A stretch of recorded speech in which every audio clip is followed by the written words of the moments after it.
नमस्कार, मैं अनिल नौटियाल इस समय हूँ मीरा भाईंदर शहर के प्रभाग 16 में और हमारे साथ इस समय उद्धव बालासाहब ठाकरे गढ़ के उम्मीदवार यहाँ से हैं, दीपेश गावड़।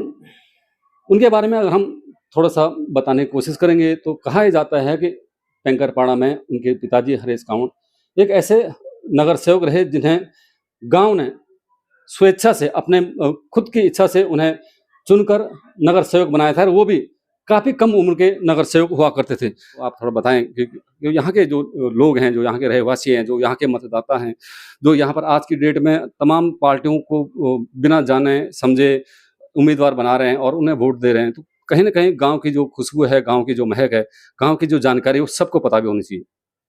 विषय ऐसा है कि 1962 में मेरे पिताजी का जन्म हुआ। उस टाइम पे पैसा, प्रॉपर्टी ये विषय नहीं थे। तभी मूलभूत जो रोज़मर्रा की जो समस्या थे, उससे ही हमारे पूर्वज जूझ रहे थे। रोज़ का पानी, रोज़ का खाना, यही मुद्दे थे।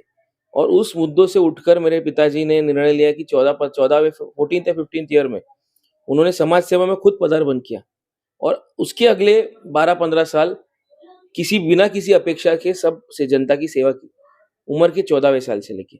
और 28-29 साल की उम्र में जब ग्राम पंचायत से नगर परिषद हो गई मीरा भाईंदर में, तब लोगों को ये एहसास हुआ कि अपने में से एक युवा है जो लोगों के लिए काम करना चाहता है, तो उसको हमने प्रोत्साहन देना चाहिए, उसको आगे बढ़ाना चाहिए। ये उस टाइम के लोग थे, उन्होंने इतना बड़ा सोचा, तब जाके आज शायद हमारे गाँव में अगर कुछ 4 चीज़ें अच्छे हैं, तो उस टाइम की बुजुर्गों को वो क्रेडिट जाता है और मेरे पिताजी को डेफ़िनेटली जाता ही है। उन्होंने 29वीं उम्र में फर्स्ट टाइम वो चुनकर हमारे शिवसेना से चुनकर आए और उनको भारी बहुमत से विजय प्राप्त हुआ। मूलभूत सुविधा मेरे पिताजी ने लाने की पूरी-पूरी कोशिश भी की और सिर्फ आश्वासन नहीं दिया, तो लाके दिखाया। तो गाँव में किस प्रकार के लोगों के समस्याएँ हैं जो आप तक पहुँचा रहे होंगे और फिर आगे अगर अगर गए होंगे आप बिल्डिंगों में, तो वहाँ पे किस प्रकार की समस्याएँ हैं? सर्वप्रथम मैं प्रभाग 16 से दीपेश हरीश गावड़ अ प्रवर्ग से चुनाव लड़ रहा हूँ। ब प्रवर्ग से मानसी स्वरूप म्हात्रे, क प्रवर्ग से दीपा नंदकुमार म्हात्रे और ड प्रवर्ग से सोमनाथ बलवंत पवार। ये ऐसे हमारे 4 अधिकृत शिवसेना उद्धव बालासाहब ठाकरे इस पक्ष से चुनाव लड़ रहे हैं और हमारा चुनाव चिन्ह है मशाल। और जो समस्या हम चारों जब हमारे गाँव में और या फिर जो कॉस्मो एरिया है हमारे प्रभाग 16 में उधर फेस कर रहे, पेंकरपड़ा हो या कॉस्मो एरिया हो, समस्या सेम ही है। पानी, untimely water supply, water quality खराब, ये जो बेसिक मतलब जो 25 साल पहले छुड़वाए गए थे मामले, ये अभी भी कायम है। मतलब ये पुराने लोगों ने किया क्या? इन्होंने कुछ मेंटेन नहीं कर पाए। इसकी वजह से आज भुगतान हमारे युवा, उनके बुजुर्ग, उनके माता-पिता और हमारे आने वाले पीढ़ी, ये सहने वाले। अगर हम बार-बार इनको वापस, गलती से भी ये लोग नहीं आने वाले, गलती से अगर ये चुनकर आते हैं, तो हमारे आगे वाली जो पीढ़ी है वो पूरी बर्बाद हो जाएगी। और लोगों से निवेदन है कि ये जो युवा पीढ़ी है जो आपके लिए रास्ते पे उतरी है, उनको एक बार संधि दीजिए। बार-बार उन लोगों को दे दिया, अभी उनको एक नए लोग को संधि दिए तो बदलाव होगा। यहाँ पर काम तो बहुत सारे दिखाई देते हैं, गटर भी हो रहा है, गटर साफ भी हो रहे हैं, नए गटर भी बन रहे हैं, हर बार गटर बन रहे हैं। तो क्या लगता है आपको भ्रष्टाचार इसमें ज़्यादा?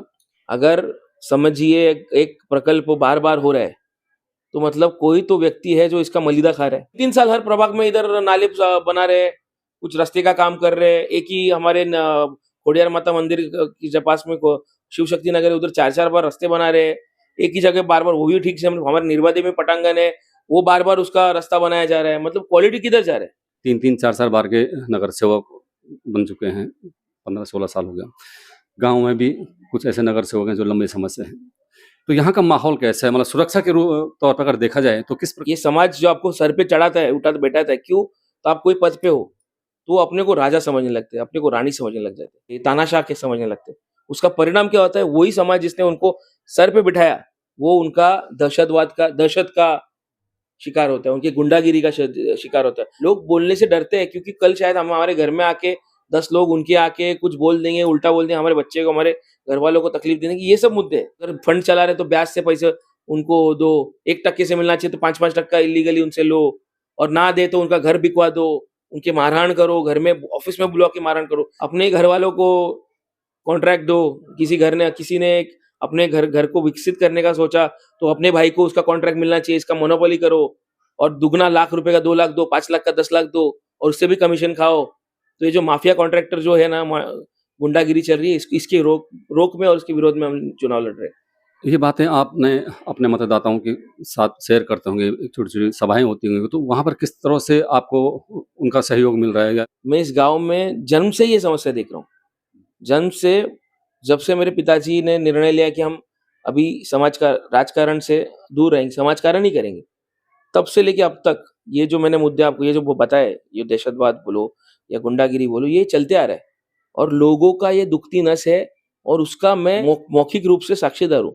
अगर मुझे दिख रहा है मेरे समाज में ऐसा प्रकार का अगर कुछ हो रहा है और मेरे समाज की ये दुखती नस है, अगर उसको मैं एड्रेस करता हूँ, तो मेरा समाज मुझे समर्थन देता है और वो आज दे रहा है और हमेशा से देता आ रहा है। आज बस इतना है कि हमारे जो शिवसेना उद्धव बाळासाहेब ठाकरे का पैनल है, पूरा डट के खड़ा है और उनको प्रोत्साहन मिल रहा है। हमारा ये जो मुद्दे हैं उनसे विरोध में खड़े रहने के लिए प्रोत्साहन मिल रहा है और वो बहुत अच्छे तरीके से उसको समर्थन दे कि रहे हैं। आते हैं, आपका पैनल जीत के आता है, तो सबसे पहले आपके प्रभाग के लिए आपके मुद्दे, आपके किस प्रकार के मुद्दे रहेंगे जिन पे आप काम करेंगे? अगर मेरा पैनल पूरा चुन के आता है, तो मुझे मेरा वार्ड आदर्श वार्ड बनाना है। मतलब यहाँ से स्वच्छता होनी चाहिए, गुंडागिरी कम होनी चाहिए, दहशत मचाई गई है वो कम होना चाहिए, भ्रष्टाचार मुक्त मेरा प्रभाग होना चाहिए। मतलब सबको सोई सुविधा अच्छी मिले। फॉर एग्जाम्पल मेरे युवाओं मेरे जो हमारे जो प्रभाग के युवा है उनको मुफ्त जिम मिले, महिलाओं के सक्षमीकरण सुरक्षा के लिए सीसीटीवी कैमराज हो, हर जगह कोने-कोने में कोई भी ब्लाइंड स्पॉट ना बचे, पानी समय पे आए, ये सब विरंगुला केंद्र हो, साफ-सुथरे शौचालय हो, अच्छे क्वालिटी के इंटरनेशनल दर्जे के रास्ते हो। प्रॉपर्टी कार्ड का बहुत बड़ा मुद्दा चला था, पूरा गाँव परेशान हो चुका था, बड़े-बड़े आप लोगों ने सभाएँ यहाँ पे लगाई थी, तो उसके लिए किस प्रकार से काम करेंगे आप? इस गाँव के जो मूल निवासी है, उनको प्रॉपर्टी कार्ड मिलना ज़रूरी है। मूल निवासी को अगर हम इस ज़मीन से बाहर हटा देंगे, तो ये जो मीरा भाईंदर की संस्कृति है, ये हट जाएगी। मूल निवासी हटे तो इसकी संस्कृति हटी। तो ये मूल निवासी है, उनको प्रॉपर्टी कार्ड, उनके हक का घर, जो ज़मीन है, उनके हक के होनी चाहिए, ज़मीन उनके नाम की होनी चाहिए। प्रॉपर्टी कार्ड देने का मूल मुद्दा क्यों है? क्यों जो नगर सेवक थे, इन्होंने गाँव बेचने को निकाला है। ये बिल्डर के हथेली में जाके गाँव छोड़ रहे हैं और इधर के मूल निवासियों को बाहर भगाने का प्लान कर रहे हैं। ऐसा खबर है कि कुछ टोकन मिला है 20 करोड़ का, कुछ कॉन्ट्रैक्ट मिला उसका 10% इनको टोकन मिला है।